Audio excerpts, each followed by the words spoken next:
from the various countries here to invest in our power sector. Never has any government devoted its time, power, energy, and indeed resources like this present administration to ensure that Nigerians have power.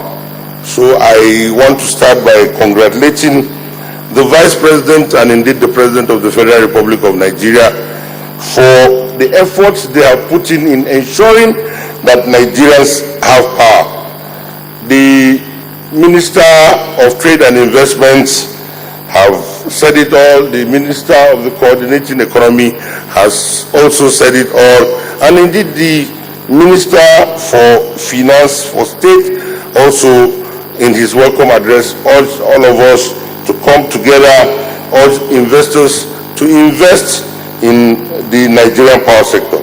But however, the issue of gas cannot be overlooked. We must put our hands on deck to ensure that there's availability of gas for our generation companies, to ensure that the companies are generating at maximum capacity. The Transmission Company of Nigeria is saddled with the responsibility of looking at our critical infrastructure and indeed managing our critical infrastructure.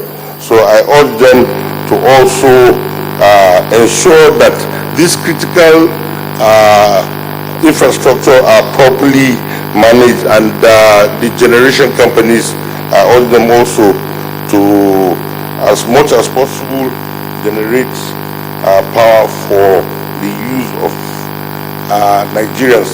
I want to thank you very much for giving me this opportunity to speak. Thank you and God bless.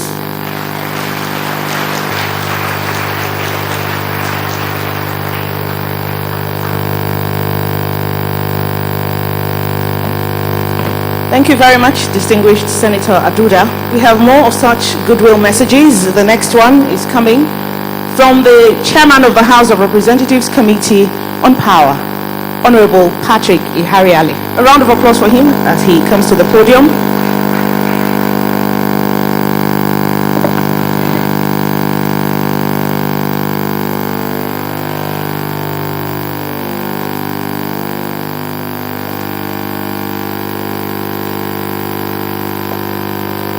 Your Excellency, the Vice President of the Federal Republic of Nigeria, Architect Nnamdi Kanu, permit me to stand on existing protocols that have been well established by previous speakers. Having said that, may I say on a lighter mode that the Coordinating Minister of the Economy, you can see that some of us are challenged in different ways.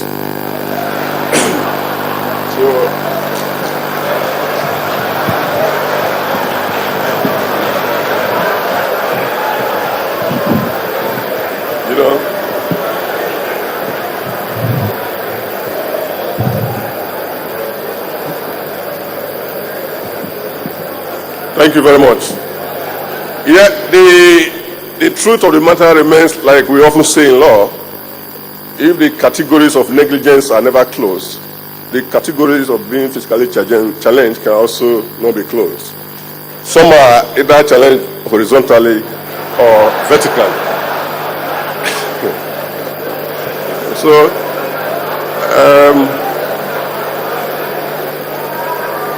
well,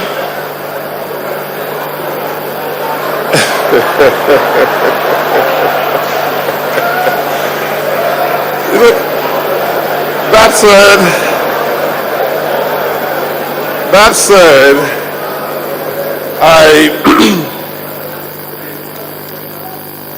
I'm indeed very, very happy to be here today to witness what is happening today. You can see that some adjustments have to be made to accommodate some of us here.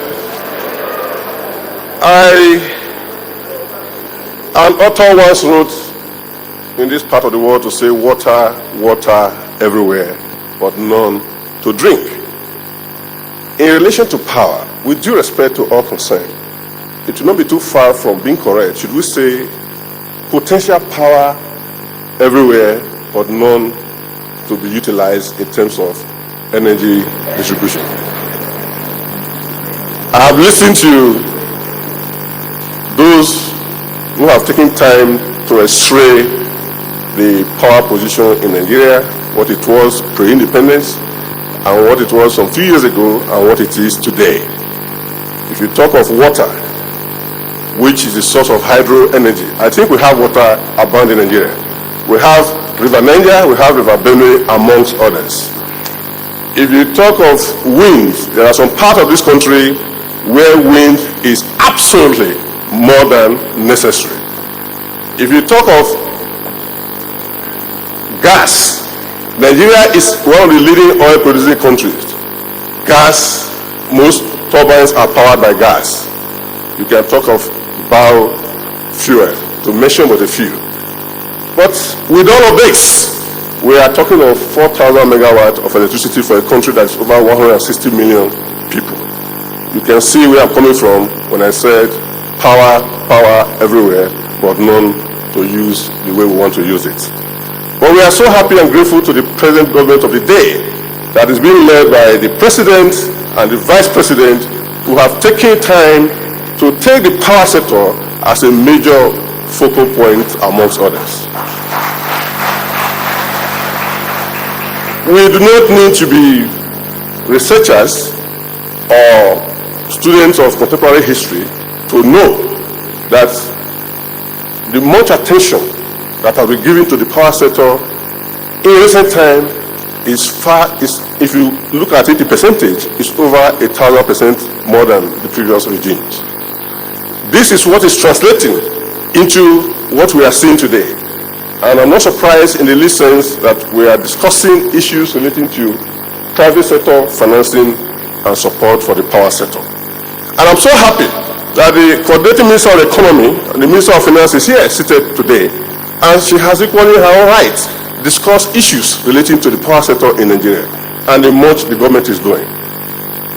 While she was speaking, secondary school idea came to my mind, which is what they call penumbra, the meeting point between light and darkness in physics. I recall very clearly, if the minister will remember, that we had friction at some point in 2012. What was my position as chairman of the House Committee on Power? My position was and remains that the power sector needs much more funding than we are doing. High line of argument, understandably so. You know, those who keep your money, the training they have is how to keep the pocket a bit tight. Her own argument was that yes, we are privatizing, and to that extent we cannot afford to put much money as I am asking for. But I'm happy today that outside what government can do, we are now calling on private sector to inject funds, all to achieve the same purpose, which is to improve the power sector in Nigeria.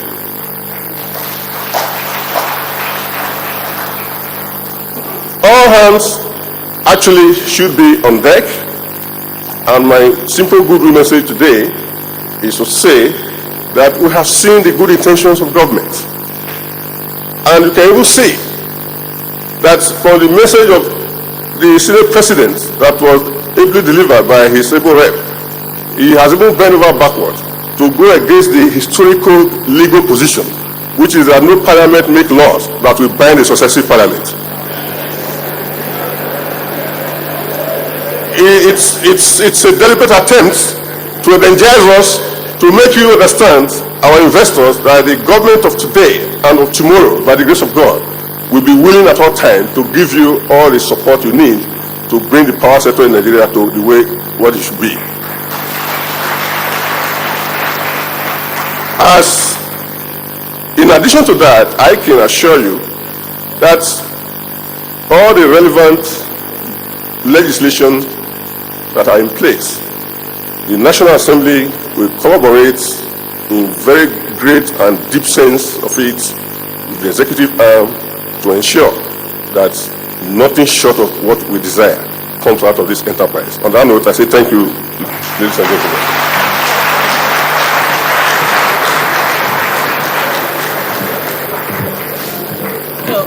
Thank you very much, Honorable Ihari Ale.